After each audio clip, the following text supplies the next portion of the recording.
Teofimo Lopez claims that Showtime will be out of business in a few years. It's inevitable. We gonna talk about that. What up, Fight World? It's your boy Ego, and I'm back with some more boxing. Listen, I'm gonna jump right into the mix. And Teofimo, this came across the desk. Someone sent me the video. Teofimo, you guys can watch the video. I'm not gonna go over exactly what he said in terms of verbatim, but again, you guys could watch the interview. But to paraphrase, Teofimo basically said Showtime Boxing is out of here and they're going out of business, and that's what he foresees in the next few years, etc.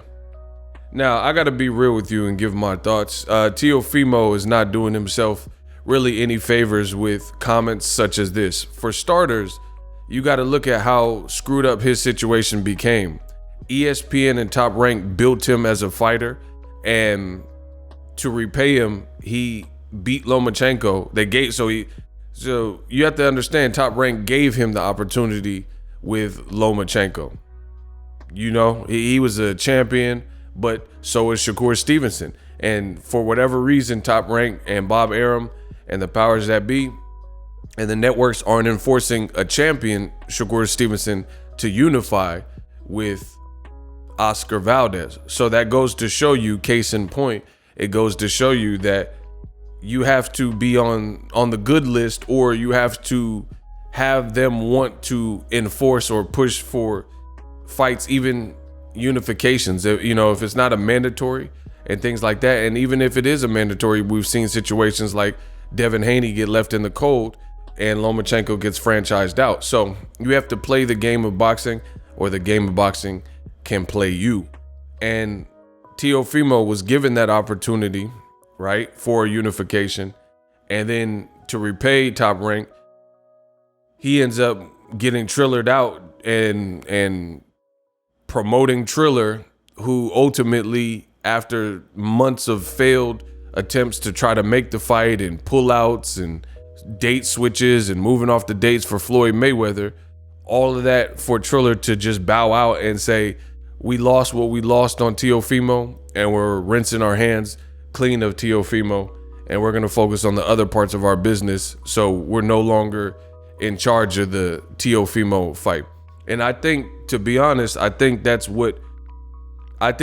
is what Triller wanted. Once they seen that Teofimo duped them and he was not the type of salesman that they initially thought. See, you got to understand, this is something, and it's going to take a keen ear to understand what I'm about to say. You have to understand boxing and the business of boxing. This is no longer the 60s, 70s, and 80s where there's 15 rounders and, you know, there's fewer belts and less novelty belts and alphabet belts and all the sanctioning bodies doing weird things. You know, times have changed in the world of boxing. Plus, with the addition of social media, that has created some different avenues of income, good or bad. You know, it's created some different situational things in boxing. That being said, in this current modern society, it's not just about belts. Like, for example, people keep talking about, oh, Gervonta Davis, he's fighting for a secondary belt. But guess what? The streets dig Gervonta Davis. He's popular, and he's outselling all the dudes in his age group. And then some people who are even older than him. You know what I mean? And he's a star. So no matter what old media does to hate on Gervonta Davis, he has the numbers and the attendance and the live gates and, you know, the spectacle behind his fights and the entertainment in his fights as well. We got to give credit to that. But he has these things to support that he's well on his way, and he's one of boxing's brightest stars, right? This is gone are the days where you just have a belt and now you're the man. Like, times have changed, and I'm not saying this is what I prefer. It is what it is. You could pretend we live in a perfect world, or you could look at the world outside of you and notice that we live in an imperfect world. So I'm not even taking a stance on if this is right or wrong, but this is the way of the world. And at the end of the day, you could have all the belts and you want. That does not mean you are popping. That does not mean you are this huge star. Like Josh Taylor, he's a brilliant fighter. He's an awesome fighter to watch, fun fights, and he's undisputed. But a guy with secondary belts or whatever people want to hate on Gervonta with is bigger than Josh Taylor, right? It just is what it is. So I think Triller realized that quickly. See, you can't be a novice and come into boxing and not have the right people around you and really understand and grasp the business and the market and see what the fans want. You know, it's going to be hard for you. There's going to be a learning curve if you don't get the right people who know boxing, basically. So I think Triller found out real quick that Teofimo was, even though he had beat Lomachenko and it was a respected win and he got most of the belts, there was still the situation with Devin Haney, undisputed, and Teofimo couldn't talk his way into ticket sales and the amount of ticket sales needed to recoup with putting up such a big purse bid in $6 million. Because you notice Eddie Hearn was the runner-up bidder who now has the fight with Triller defaulting. And guess what? His purse bid was a lot more reasonable. I think it was like $3 million and change.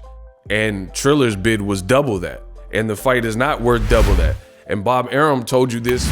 Respects to Bob Arum for that. Bob Arum told you this from the beginning. This is not a $6 million fight like that. This is a cool little fight, but there's a difference. And Triller learned that the hard way. But back to Teofimo's statements. Teofimo, again, with these antics and him being out the ring a year before he gets in the mix again, this is just damaging for him to take shots at Showtime. For one, to me, it looks lame because you just went to Showtime's event. You know what I mean? So you were a guest at the Canelo fight with Showtime. So where are these comments even coming from out of nowhere where you're saying Showtime's going out of business, but you just attended their event? Why did you go to it? If you think they're going out of business and they're not putting on good fights or, you know, whatever old media talking points Teofimo chooses to use, we got J-Lo, then why did you go to the fight? And then why did you bring your belts on stage with Canelo when it was his moment? You know, things like that. Beyond that is he barely scraped by like getting this Kambosos fight done in 2021, and he shouldn't really be worried, in my opinion. He could do whatever he wants. He's a man, he could do whatever he wants. But what I'm saying, in my opinion, is Teofimo, he barely got a fight in 2021. It still hasn't even happened yet. We still got to wait for the fight, right? So why would you be worried about the future of anyone else's business when you got a fight this month with George Kambosos and you're out of the ring a year plus and you're barely just getting to a point where you're getting to fight almost or over a year later from the Lomachenko fight, and you almost didn't get a fight in 2021 with all the hiccups that they've had. So I don't see how you could even be worried about YouTube channel. Now we're sitting over 200,000 subscribers. TubeBuddy is a browser extension that offers a ton of built-in productivity and time-saving services because he's to take your channel to the next level. Use my link in the description to get started with TubeBuddy and level up your channel faster. We work. Wherewithal to stop saying that. Because if we're really being real, Showtime is closing the year very strong. They got Gervonta Davis. It was supposed to be against Rolly, but now it's against Isaac Pitbull Cruz. Another fight I'm going to order. I just paid for Canelo versus Caleb Plant, which was an amazing fight, right? And he's saying that it's all about DAZN and ESPN, and Showtime is going to be out of business. It's like, how do you qualify this when Showtime's going to be out of business, but they just had Floyd Mayweather come back to fight Logan Paul, did $1 million plus. Jake Paul fought T. Wood, Tyron Woodley. Jake Paul's about to fight Tommy Fury. And you got, and real talk, Jake Paul, Tommy Fury with his brother training him and Sugar Hill training him and stuff, that'll probably have more eyes on it than Teofimo's fight on DAZN. You got to understand, he's fighting on an app. He's trapped on an app. And it's not even his home base. His home base is ESPN and Top Rank. So it's like, what is Teofimo even talking about, bro?